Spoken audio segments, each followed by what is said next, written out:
Yo, what is up, guys? It's Pedro here. So we have another weekly Washington football team stream, and today I got Corey, aka On the Warpath. Make sure you guys check out his channel.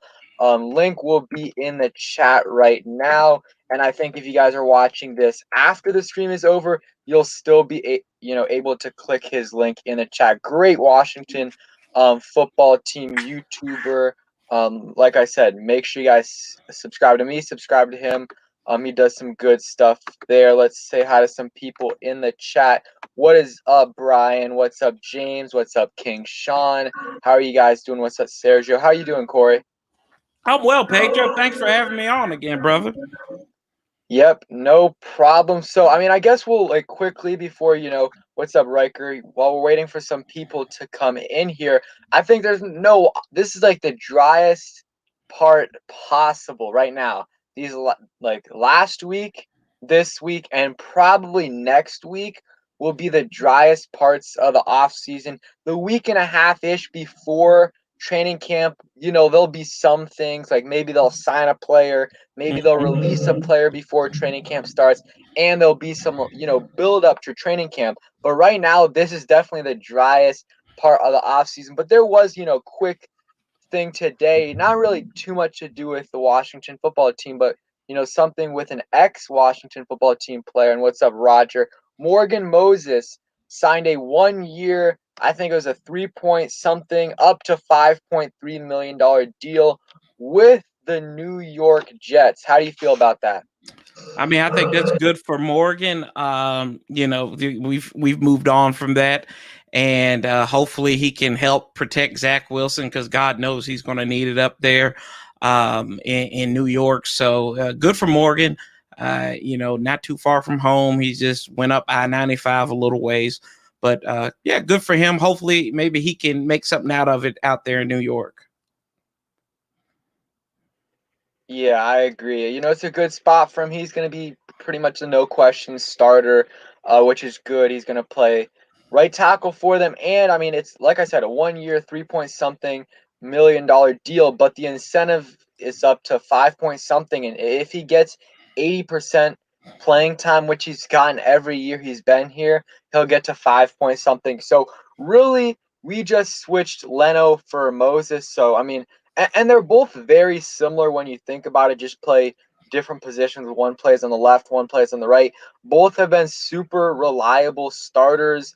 I think Leno's a little bit younger. And I would say the difference with Leno and Moses is that both have been able to stay, I wouldn't say stay healthy, but they've been able to, not miss games. But Moses every week is on the injury report, and he's fighting through these injuries. I don't think Leno was that same cause, but I hope hopefully Moses, he has this 1 year with the Jets and gets, plays solid and gets a bigger, more long-term deal later on. Could be with the Jets or could be with another team. How do you feel now knowing what the compensation was for Moses about us letting him go? I mean, you think it would have to be predictable, but I think we got a good replacement for, like you said, it pretty much we swapped out Leno for Morgan Moses, a guy who I think's been to a Pro Bowl before. He plays on that left side, though. The one thing is, I think they both could probably play. I think Leno could play right if needed, but probably not going to need him there. He's going to be more important at left. And let's be honest, Mo did play really well at left last year. And, but like I said, it is what it is with this move. And it's a business at the end of the day. The guy, you think about it. He's from Richmond. He went to UVA. He played for Washington. He's a Virginia lifer for the most part. It's time for him to spread his wings, go out there in probably the last few seasons of his career. And, there was rumors that after his father died that he wasn't interested in playing football again. He contemplated retirement. So, maybe going to a new city will kind of invigorate him. And he kind of represents what New York wants to be about, or the old New York was. And that's a guy that shows up to work. He's gritty and grindy, and he can go out there and do his thing. So the compensation is what it is for. But I think at the end of the day, I didn't like the move originally, but I think we'll end up on top of it, letting Morgan Moses go.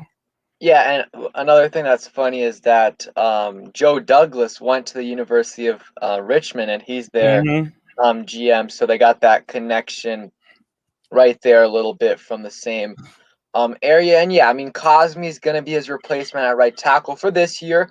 We'll see how Cosme plays, but if he plays solid this season, I think it was a great move because you don't want to have your second round pick really not play any games. Mm-hmm. I don't think that's great. And you also don't want, let's say Moses starts for the first 6-7 weeks of the season, and maybe Cosme isn't ready right away, but eventually he is, and he's starting over Moses.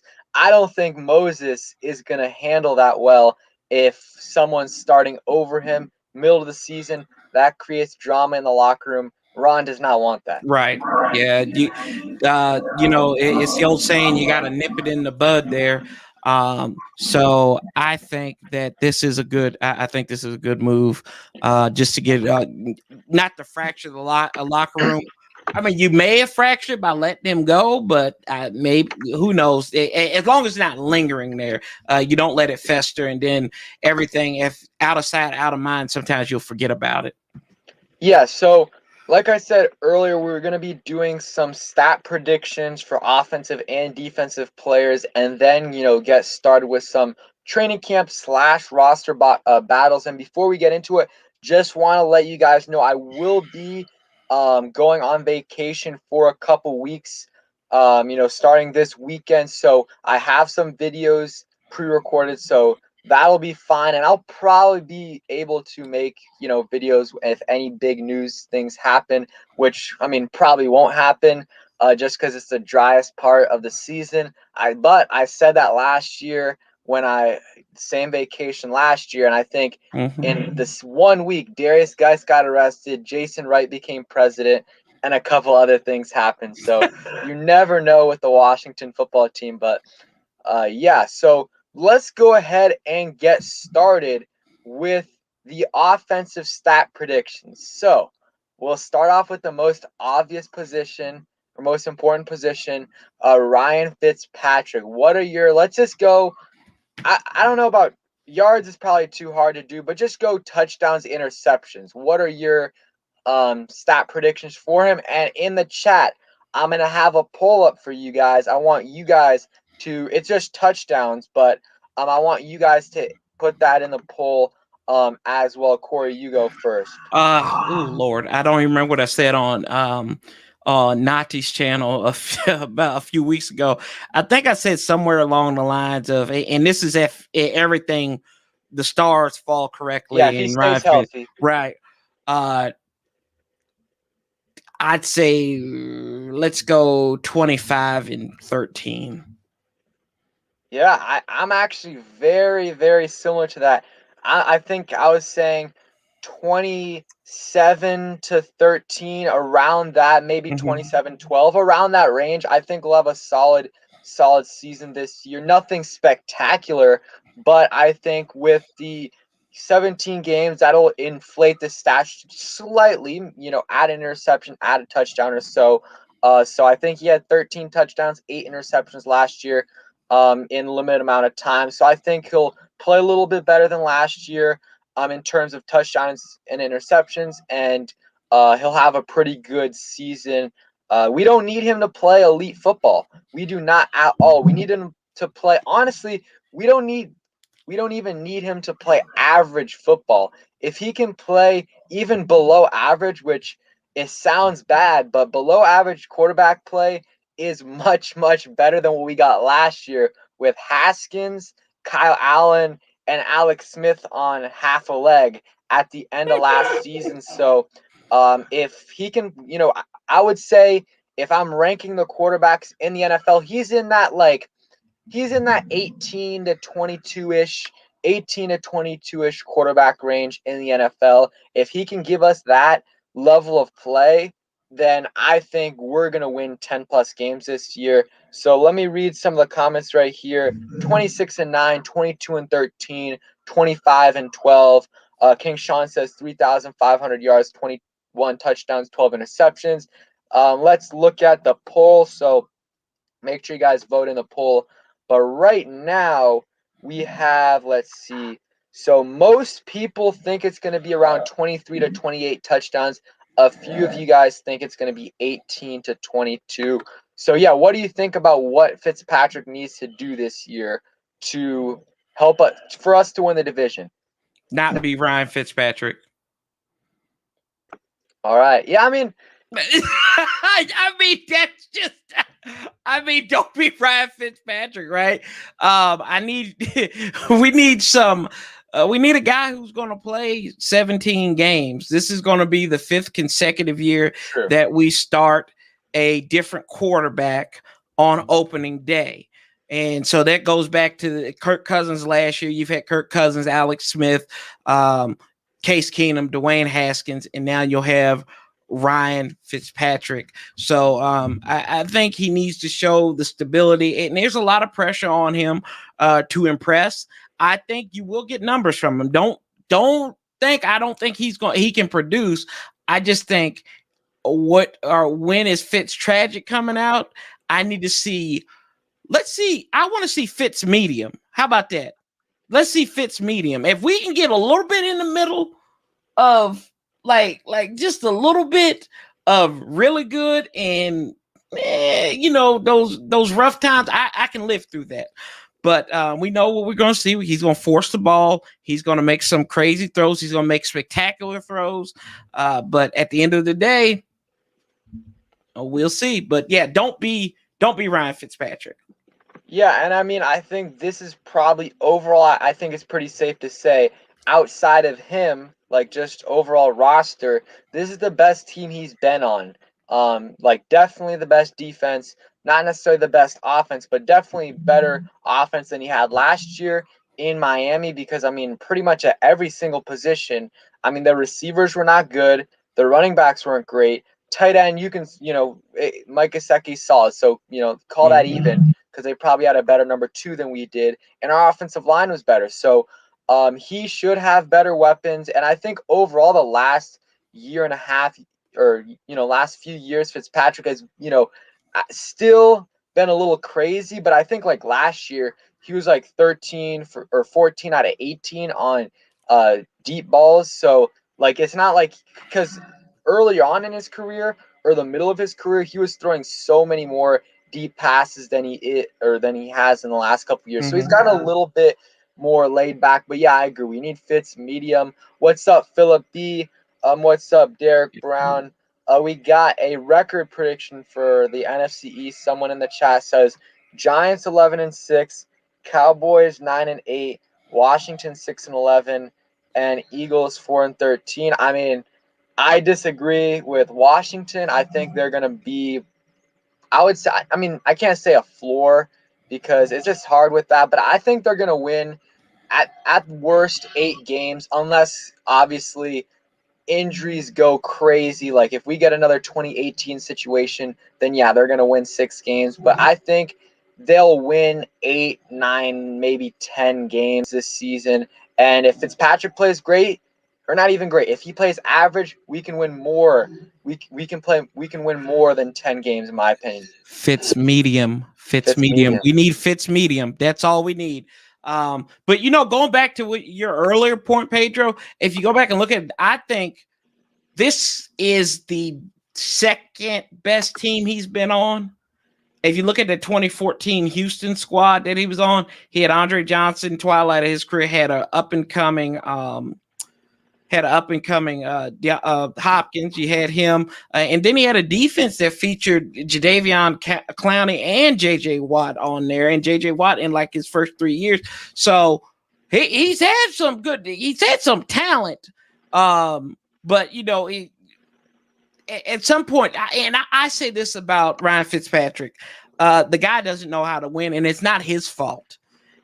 He made the Jets winners for one season, but he couldn't make it to the playoffs. But everybody else that he's been to, They've been losers. They've just been losers there. I mean, in Buffalo, he had 2 6-10 seasons. I think that was his first time in 2015. So for 10 years, he wasn't on a winning team until he did it in 2015 with the Jets, and that's where he started all. Did he start all 16 games that year? He started all 16 games that year.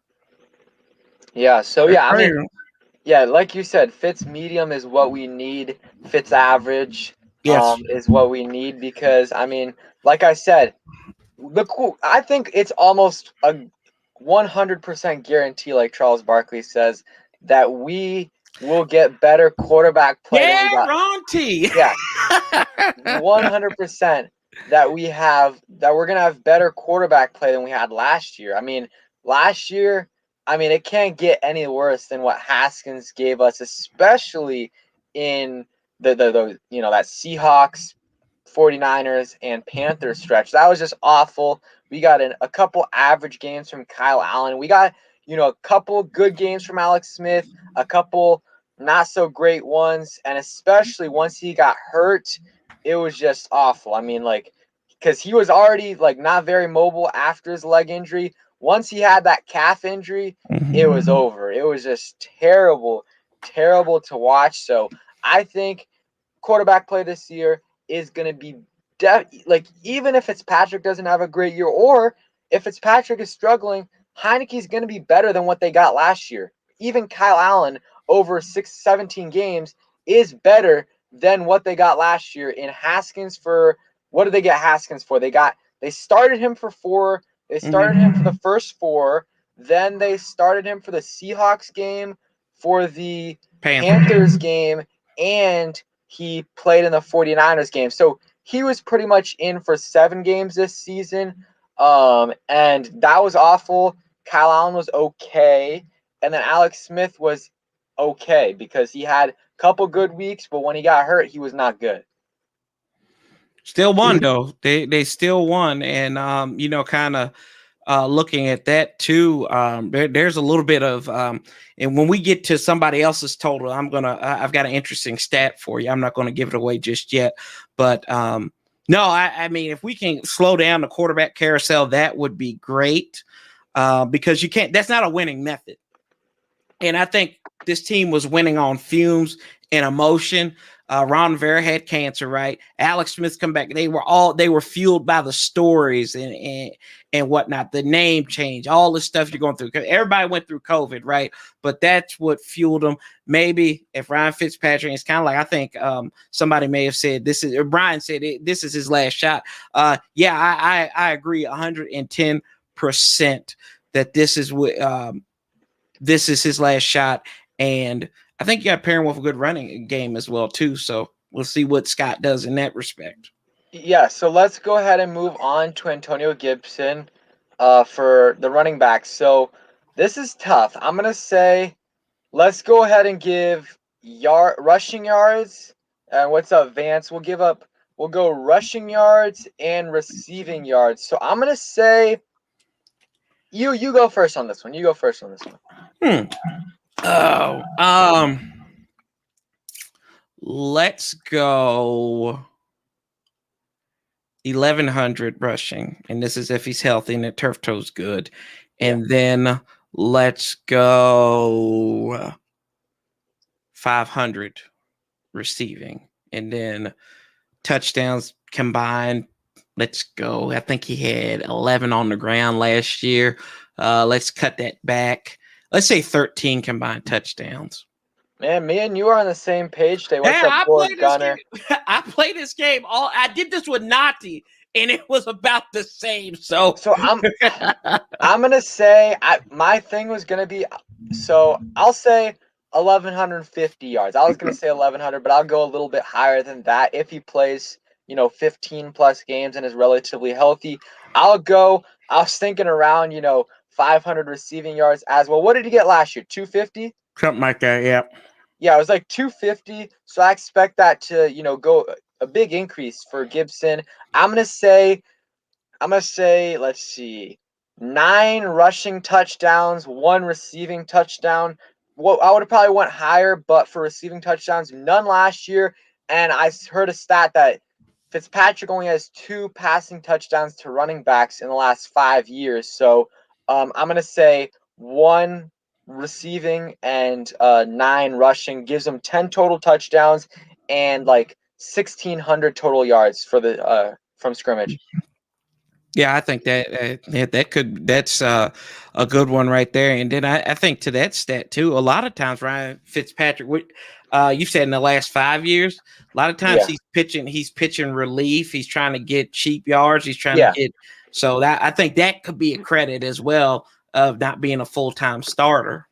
Yes. And guys, go ahead, put in your predictions for the players we're talking about right now. We're talking about Gibson, King. Sean says 1,135 rushing yards, 12 touchdowns, 400 receiving touchdowns, or 400 receiving yards, and 2 receiving touchdowns. Pretty good right there. Sergio7 says 1,000 rushing yards, 500 receiving yards, and then 15 total touchdowns. So yeah, I think he's gonna have a big year if he's healthy. I saw a comment. Someone says offensive line is a concern getting beat by our defense in OTAs. What I'll say on that is, first off, who are they going up against? I mean, they're going up against the best defensive line in football, in my opinion. And usually, I mean, there's things that, I mean, both sides are limited. Like, there's no cut blocks for the offensive line. There's things that both sides can't do. And usually the defense is a little bit ahead during mini camp, usually. So I wouldn't be concerned with that. Gunner says 1,300 rushing, 500 Wow. receiving with 500 receiving yards and 10 touchdowns. I think he's going to have a big season. I think possibly a Pro Bowl year. Yeah, we'll see. Let's go to McKissick. So I will say this about McKissick. I think, what did he have last year? 600 receiving yards. Can you pull that up? Yeah, I think he had 600. It was something that was like really shocking, and I didn't even realize. I Yeah, think he may have been the third highest yeah, he got receiver on the team. He had the actually, I think he was the second highest, and he had the second most catches in the or second most catches for any running back. So he Yep. had 365 rushing yards last year. And let's see, I'm trying to find receiving. 589 receiving yards So off he of 80 basically had receptions. Yeah, so he basically had 600. So I'm gonna say 330 rushing yards and 460. I'll say 430 receiving yards with 4 total touchdowns. Yeah, I think his production might go down a little bit in the receiving yards. Definitely. So I think let's go with 450 and receiving, and then I'll go with 300 on the ground. Yeah, I'm with you.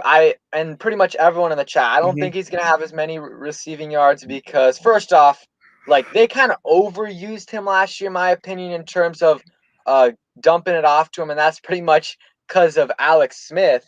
So yeah, I think he's gonna get in that 350 to 450 receiving yards range, and rushing yards. I think it'll be about the same as last year. I think. We'll see. Obviously, this is considering the running back core stays relatively healthy, because obviously if Gibson's out, JD McKissick's going to have like 500, 600 plus rushing yards. And I think the rushing yards for McKissick will stay relatively, the same as last year, because he did get some extra yards because when Gibson was out, but I felt like they underutilized him sometimes early on in the season in the run game. Like, he was getting like maybe 2-3 carries some games, and Barber was getting like 9+, and like those were like first, second down carries when Barber shouldn't have gotten them and McKissick should have. So I think his rushing yards will stay relatively the same as they were last year. He was the starter too. Remember, he was the opening day starter according to the depth chart. So yeah. Yeah, he was. So let's see. We're not going to do Peyton Barber or Jarrett Patterson or any of the other running backs because none of those guys are guaranteed to make the roster. Let's go receiving yards, or let's go to receiving. So I'll go for Terry. So he had 1,100 and something yards last year. I'm gonna say Terry gets 1,285 yards with 7 touchdowns. Okay. Hey, you're right on the trend where I'm at. I gave him, I'm giving him 1350, and I'll give him 8 touchdowns. I think Yep. that's right at where he's going to be. I think he's going to have a lot of catches, and he's been trending. I think each year he's went up like 200.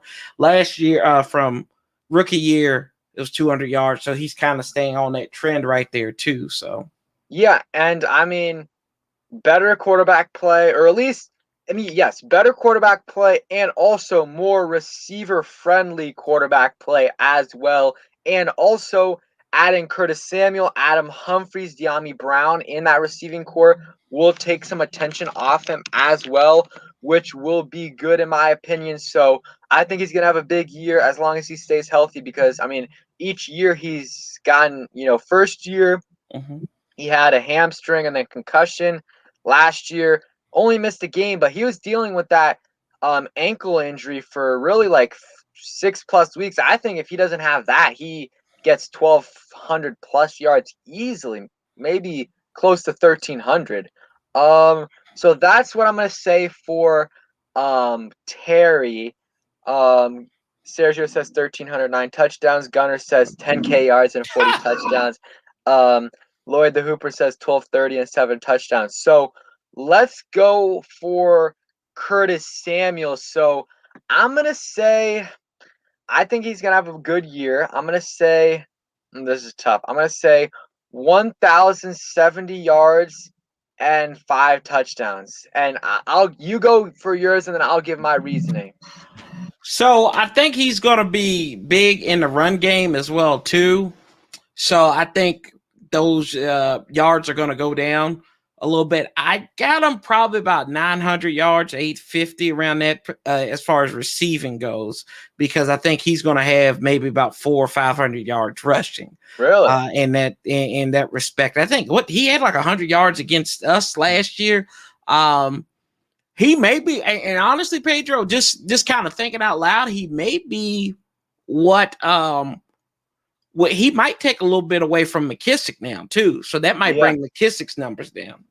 The reason why I'm saying over 1,000 for Curtis, if you pull, do you have his stats up right now? I'm getting ready to pull him up You right look now. at his improvement, his yards, receiving yards every season goes up by I don't know what, but it's like a significant amount. Each year his receiving yards go up.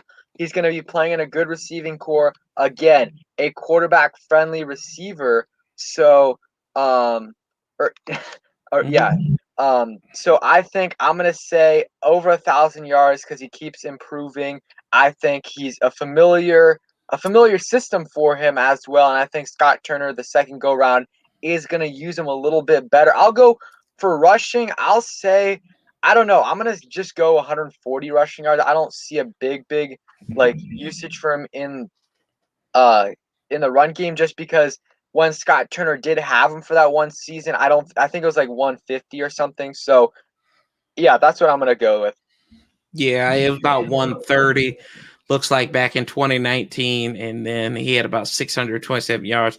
So yeah, like 900, and I'll lower the bar on the rushing yards. Then I'll say, I think I said 250. I'll stick with 250 in that respect. Yeah, but I do think he's gonna have a big year this year. As long Mm-hmm. as he stays healthy, that groin issue shouldn't be that big of a thing. So now, I mean, those two are, not easy to predict, but they're a lot easier than the next guy. So uh De'Ami Brown, like that's just like I feel like he's like one of the hardest to predict, right? Because like I mean I think Cam Sims is probably gonna start out as the starter on the outside.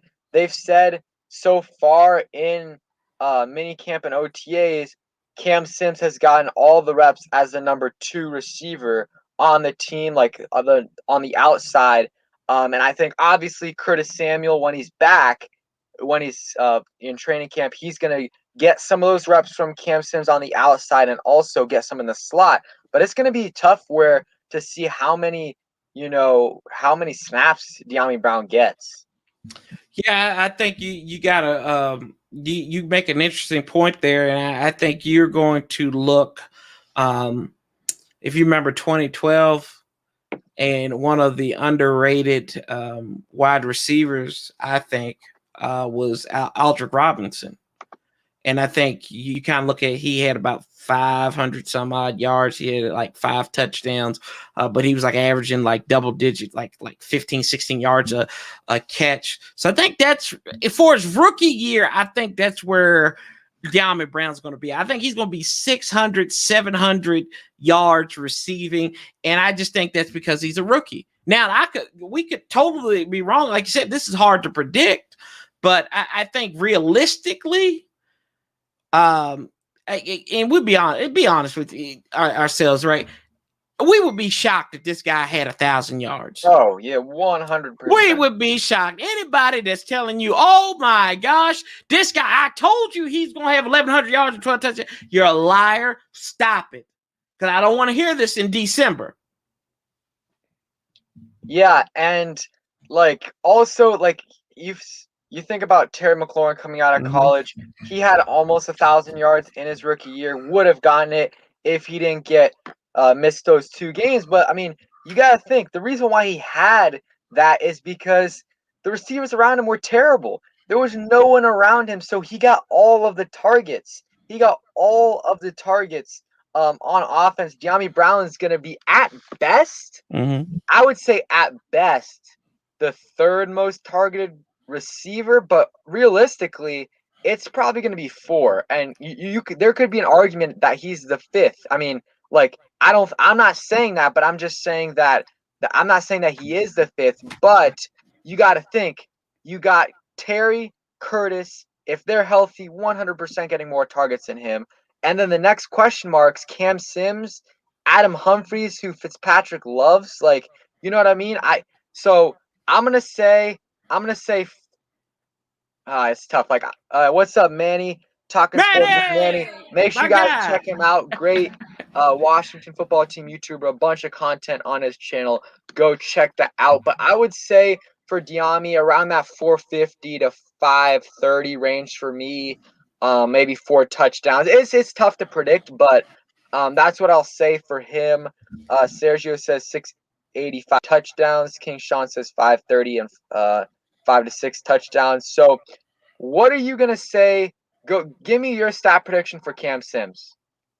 Ooh, that's hard, Pedro. Don't do that to me, man. Don't do that.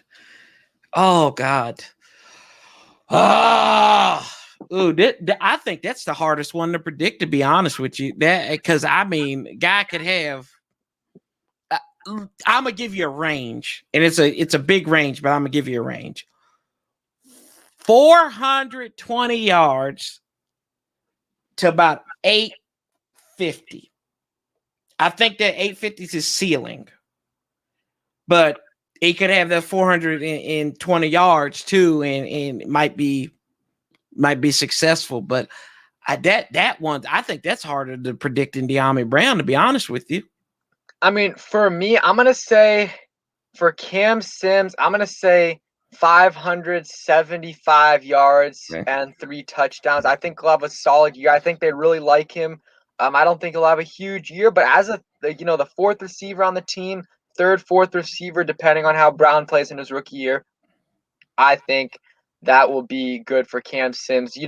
I don't think he's ever going to be a star, but I think he can carve a role to be, a solid rotational receiver for 5+ years for this team. I think that would be a really good story for him, considering everything he's been through, his first year in Washington, really good in training camp, then had that ankle injury, missed the whole season. The next year, doesn't make the rosters on the practice squad. The year after that, he doesn't make the roster on the practice squad, grinds his way out to the special teams on the regular roster.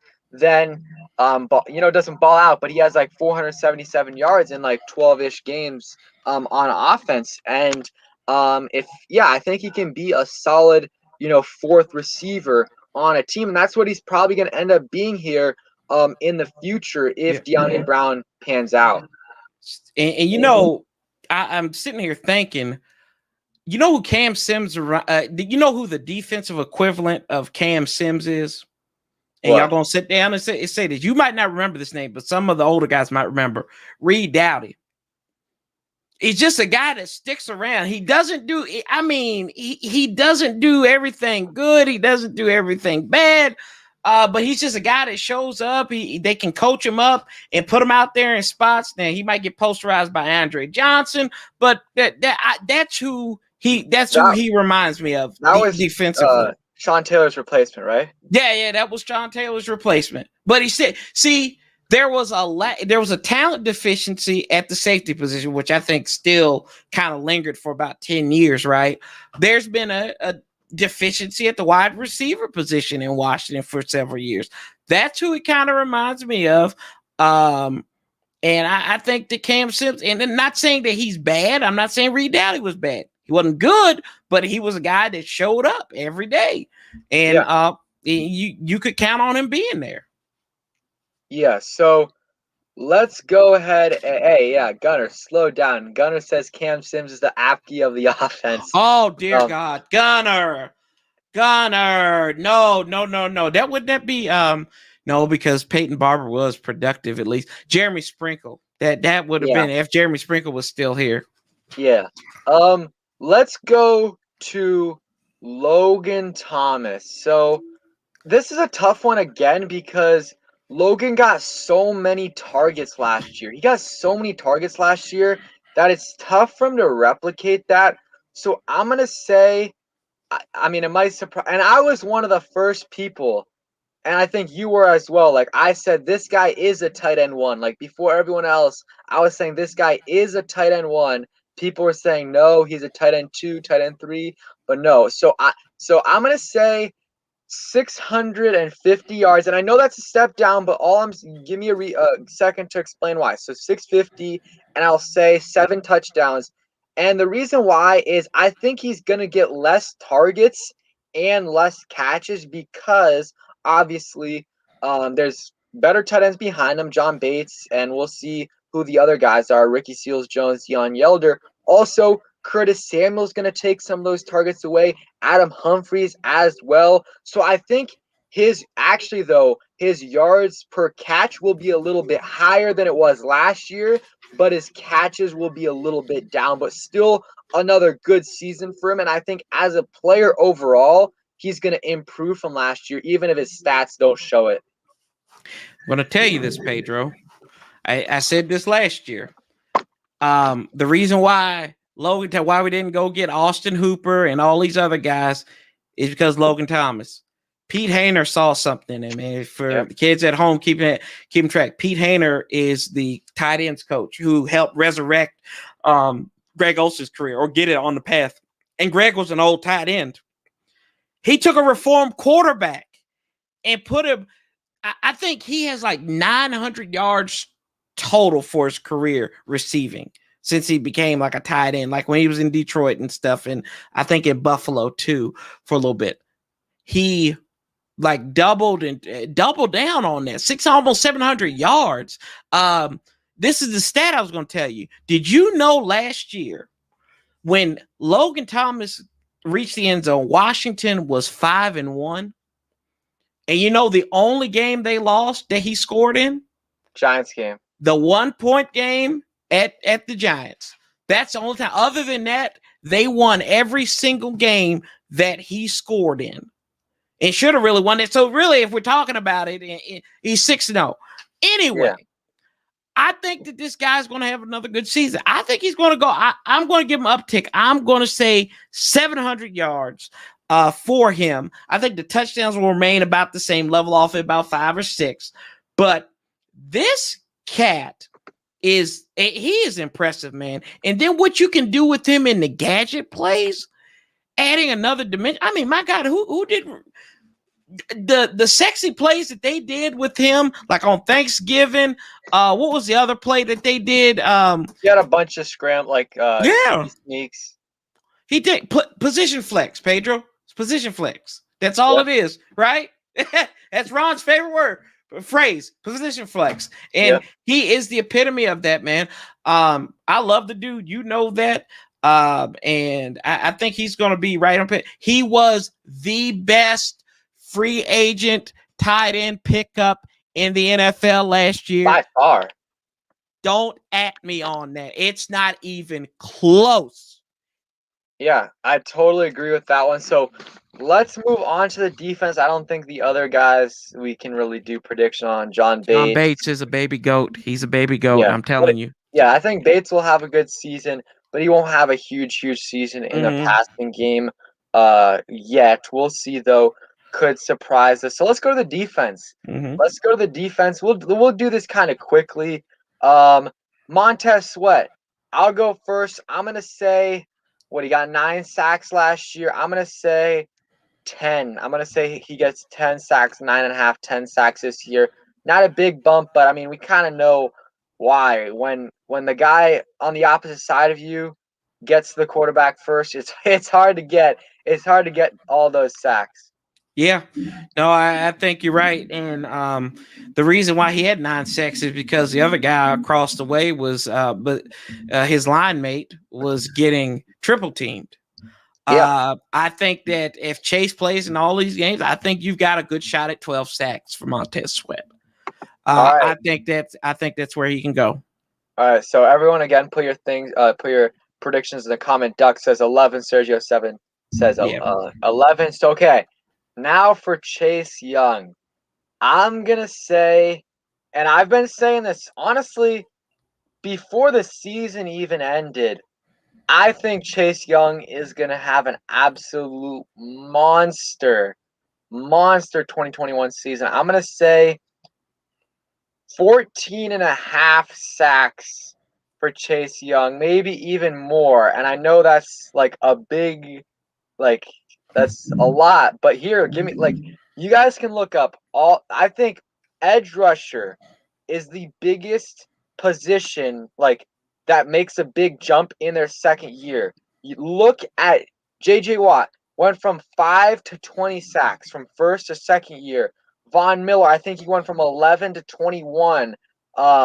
Myles Garrett, Khalil Mack. You guys can look up Myles Garrett and Khalil Mack. You look at their stats too. And under Jack Del Rio, Von Miller, Julius Peppers, and Khalil Mack all had huge second year jumps. So Chase Young gonna have an absolute big season this year if he stays healthy.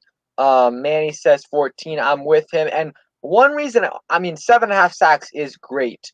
Was good last year for Chase Young, and he did a lot more than just 7.5 sacks and four forced fumbles.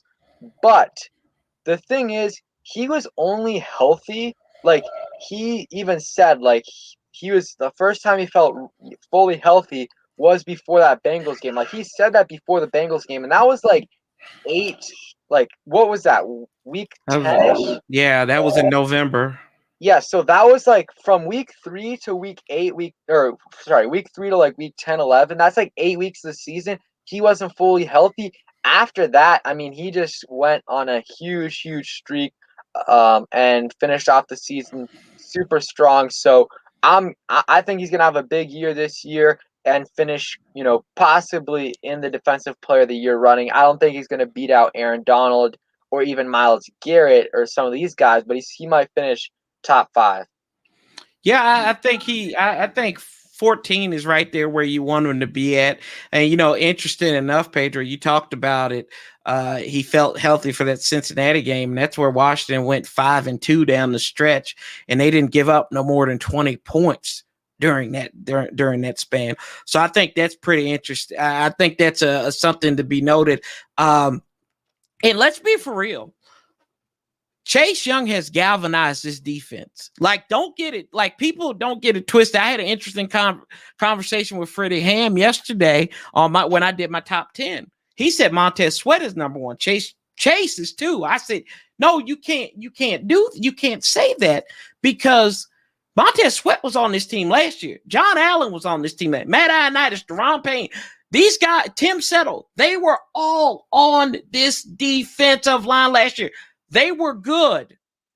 He set them off the top. And along with Jack Del Rio, and you mentioned Khalil Mack and Julius Peppers.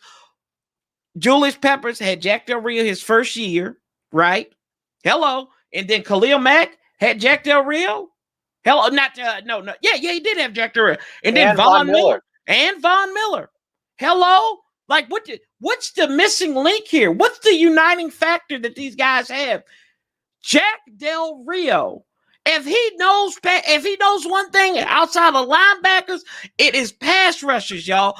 Get on this train. Get the hype train going. Call BetMGM right now, because it's going to happen. These guys are going to. He's the GOAT. He's going to be a GOAT. And people are terrorized. It's like Kevin Sheehan. Kevin Sheehan got on him about OTAs. Who gives a flying Pop-Tart about voluntary OTAs? That does, like, who cares? It's orientation. When you go to college, Pedro, and I might be giving you bad advice, orientation, the only thing you need to go to is know where your class is at. Everything else, just have a good time with it. But like people, let me stop before I get on my rant. Go ahead. I yield the rest of my time. Yeah, and make sure for great content like this, make sure to subscribe to me and subscribe to Corey on the Warpath. Let me put his link in the chat so I don't forget. Right there, link right there. Make sure you guys sub him up. Great guy, of course. Yeah, I think Chase Young, who cares about OTAs? And yeah, I think he's going to have a big season this year. So let's move on to the interior. We'll do this. We'll go quick. So, Matt Ioannidis, how many sacks?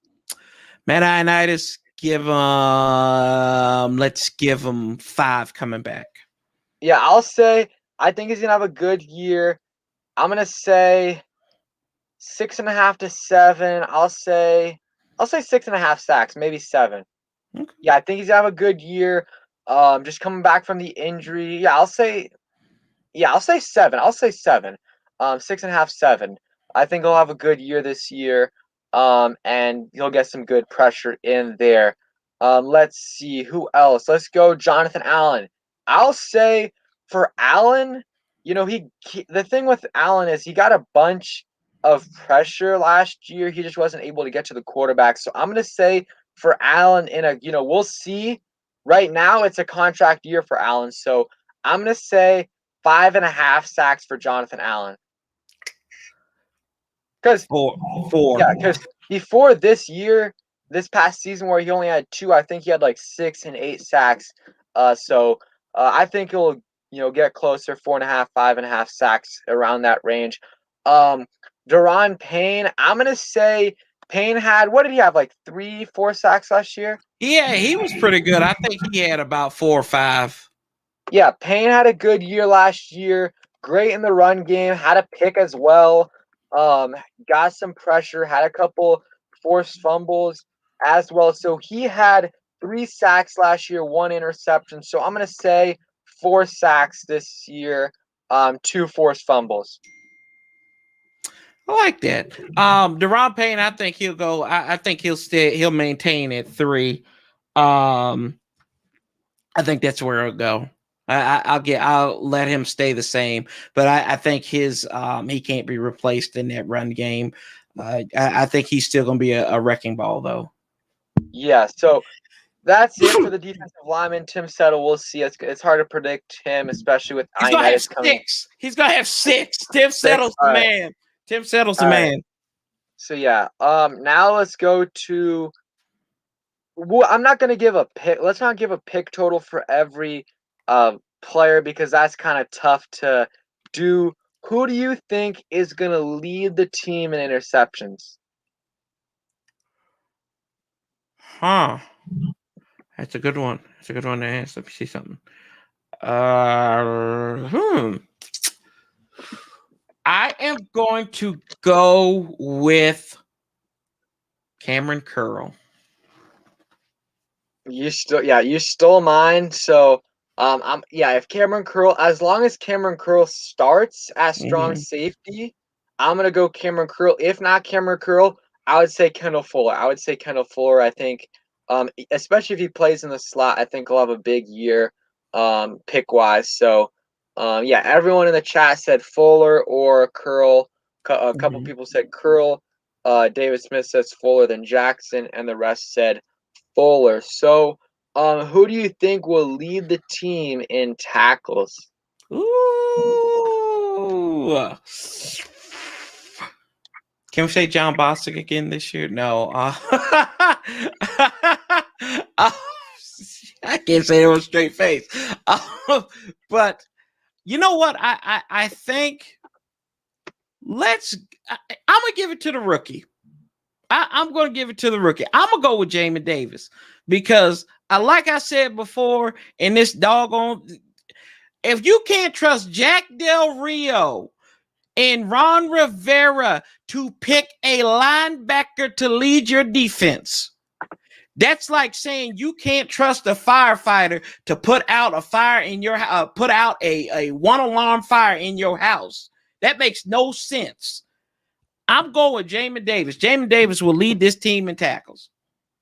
All right, so that's probably my pick, but just to make it interesting, I'm gonna go. This is like Cole very Holcomb. off the wall. I would say I haven't heard anyone say this. I'd say Cameron Curl, and the reason why is he had 88 tackles last year, Yeah. and he really didn't start until that like week 7 or something. Whenever the week after Landon got hurt, so if he plays a full season at strong safety, he got 88 tackles last year. I could see definitely getting 110 plus tackles. But if not, and Jamin Davis is probably my pick. But if not, it's Cameron Curl and then maybe even Cole Holcomb as well. He had over 100 tackles his rookie year when he was healthy last season. Missed the first few games this season due to injury. Yeah, I think, and going back to Cameron Curl too, he led the team in solo tackles. Yeah, like that's what. And I don't think a lot of people realize that this kid played. He played in 11. He's played in all 16 games. Started 11 of them. And this is what we produced from a 7th round pick, who was supposed to be the only reason why he was drafted in the 7th round is a lot of people thought he should have came back in the NFL. Came back to Arkansas his last year. But I think he had some issues there with he's playing for Arkansas. There's a lot of issues there. You're just not good, right? So I think that he probably would have been day 2 pick this year. Yeah. If he had stayed at Arkansas. Yeah.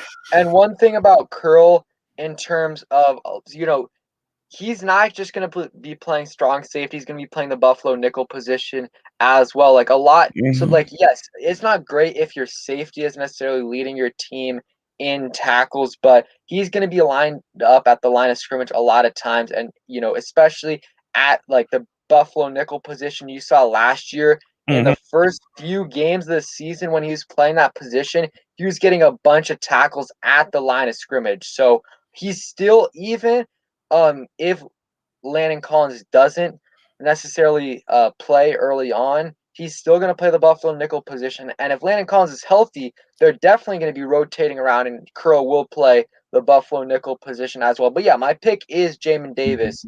Overall, I think he'll lead the team in tackles, but don't sleep on Curl as well. Yeah, and Hudson will rotate in there as the Buffalo nickel as well.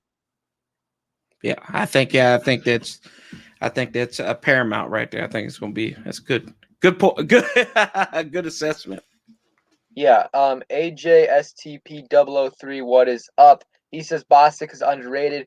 Will lead the team in tackles by 10 or 15. I mean, if he's at middle linebacker the whole season, definitely wouldn't be surprised if he does. But I think at some point, Jamin Davis could overtake him as a middle linebacker if he doesn't week 1 already. Mm-hmm. Okay, I mean, yeah, I think Bostic. See the thing in 003 is right too. In this point, some of the most memorable moments last year on defense weren't by Chase Young. Outside of the touchdown and Cam Curl, it was John Bostic. You think about that A-gap blitz he had against Philadelphia, the stop on 4th and goal against Pittsburgh, him making Andy Dalton poop himself on TV. There's a lot of things that John Bostic does and he runs away from coverage like it's nobody's business. But if you need him to stop the run or something, he's going to be that guy. So that is a good point. He is very underrated, but I think it's because he lacks everything in coverage. Yeah, definitely.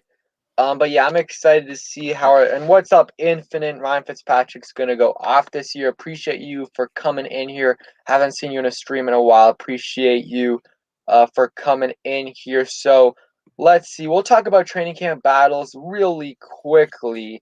What is one battle you're excited to see, whether it's training camp or just a roster battle in general? I think this is a battle that I'm looking forward to, and it's not really, there's no competition at this spot, but it's Dustin Hopkins against Dustin Hopkins. And I'm serious. This is because if you look at Hopkins left a lot of points on the carpet last year, like a baby, just knocked milk all over the field. I think you think about Detroit, you think about New York. He makes those field goals. That this is a 10-6 team, right? Right? They're 9-7. Yeah. Seahawks, he missed that extra point, and you don't have to figure out how to kind of maneuver and get those get that 2-point conversion. So I'm interested to see how Dustin Hopkins is going to be in training camp, in preseason, because if this team's going to win, they're going to win ugly, and it's going to be close. Pittsburgh, y'all get ready. If we're going to win this season, it's going to be about 8 Pittsburgh games. Like that, and what happened? Dustin Hopkins hit 3 field goals. If he doesn't hit those, we don't win. So it's going to be, who are you going to bring somebody in? Is he going to stink it up in preseason? We don't know. They said he had the groin injury, but I mean, I think Dustin Hopkins, underratedly, how he handles Steph mentally, I think that's going to be key to look forward to, man. Yeah, that's true. Special teams did cost us games last year between Dustin Hopkins and Steven Sims. Steven Sims, and even Isaiah Ray had a fumble too. So I think it's obvious, but I think AGG versus Kelvin Harmon will be a good battle, because I think if they keep 6, only one of those guys, guaranteed only one of those guys makes it. And even if they keep 7, they could keep Dax Milne over one of those two. So definitely an interesting battle right there. I would say linebacker as well, like Khaleke Hudson versus David Mayo, like who's that 4th linebacker. Not a huge battle, but it is definitely a meaningful battle. Left guard, like who's the left guard? Is it going to be Eric Flowers? Is it going to be Wes Schweitzer? Is it going to be Sadiq Charles? Like those 3 right there are going to be competing for left guard, and I think that's a very, very interesting competition. Yeah, I think that's going to be a big one. That left guard, I think it's an embarrassment of riches. But like it's like going to the Dollar Tree. You can find good stuff cheap there, and I think whoever wins that, Eric Flowers, Wes Schweitzer, Wes Martin is gone. He can just go back and feed his dogs, because he shouldn't even show up. He should go rescue some puppies down there in Ashburn, and because that's the only thing he can protect. Yeah, Wes Martin, his days are probably numbered right here. Also, guys, so this will be, like I said, going on vacation. So any videos you guys want to see, let me know. This will probably be the last stream until probably a few 2 to 3 weeks from now. So, yeah, just let me know any videos you guys want to see. Already have some pre-recorded. But yeah, always willing to make any videos you guys want to see. But yeah, we got some interesting roster battles. Especially, also who's going to be that third DN, like after Chase Young and Montez Sweat, the battle of the 3 7th-round picks and Casey Toohill. AGSTP 003, appreciate the $5 donation. And he says Hopkins needs competition in camp. You are so right. No kicker, free agent, or draft eligible. I mean, there's definitely some guys available that they could bring in just to like I was saying, like there's nothing wrong in bringing in uh undrafted undrafted free agent rookie, and just not even to like, because Hopkins is going to be the starter, but just to push him, a little bit. So I think that was definitely a good point made by you, Corey, and AJSTP 003. Definitely agree. We need, like, our special teams needs to be on point if we want to win this division this year. Got to be on point. So let's hope that these guys can, or that Dustin Hopkins is good this season, because we cannot afford to lose 2-3 games due to special team play. Get that relationship right with Cameron Cheeseman, Tressway, Dustin Hopkins. And I mean, seriously, because I'm saying Ethan Albright, Nick Sundberg's not there anymore. So these guys were basically bang, bang, bang for what, since 2014. Besides Nick Rose coming in there for a stretch when Hopkins was hurt in 2017. So yeah, and Gunner brings up a really good point. He says, "I'll go to camp and challenge Hopkins for the spot myself." And yeah, we need someone. He definitely does need to be pushed. Let's hope that injury was the reason why he was struggling in the middle of last season, because I mean, we cannot have a repeat of last year and 2016 when we missed the playoffs because of Dustin Hopkins. So we'll answer a couple more questions, and then after that we will call it a day. Let's see. RJ says at least Hopkins is not complete trash. He's serviceable. And I mean, yeah, but there were like 4 or 5, 6 weeks of the season where like he was not, like, he was terrible. I mean, he missed, like, there was games where he missed a couple field goals, or a field goal and an extra point. So we need Hopkins to play good this year, if we want to win the division. absolutely. Yeah. So I think we are gonna call it a day here, unless we got any more questions. Appreciate, Corey, you for coming on, and make sure you guys subscribe to both of us.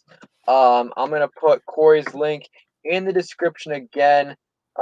Make sure you guys sub him up. Appreciate it. Last question, Sergio, or sorry, I put the link in twice, but Sergio7 says, "Are you still an advocate for Red Wolves?" I would say I would be fine with Red Wolves. I think Washington Wolves sounds better in my opinion. You got that alliteration right there. It doesn't sound like forced. Like, I feel like Red Wolves is a little forced. But at this point, just pick a damn name. Like, it's like I'm almost at the point where it's like I would almost be fine keeping Washington football team, and it's not because I like the name. It's because I don't want to go through. I mean, I'm used to Washington football team. Like, I'm used to saying Washington football team. It's going to be another year this year of saying Washington football team, and then in 2022 they're going to be like, oh, now we're whatever, the Warriors, the Red Wolves, the general, whatever they say. So, and that's going to take another year plus to get used to, and I just don't really want that. But yeah, we'll see what the name situation is. Again, guys, appreciate you guys for coming through, and peace.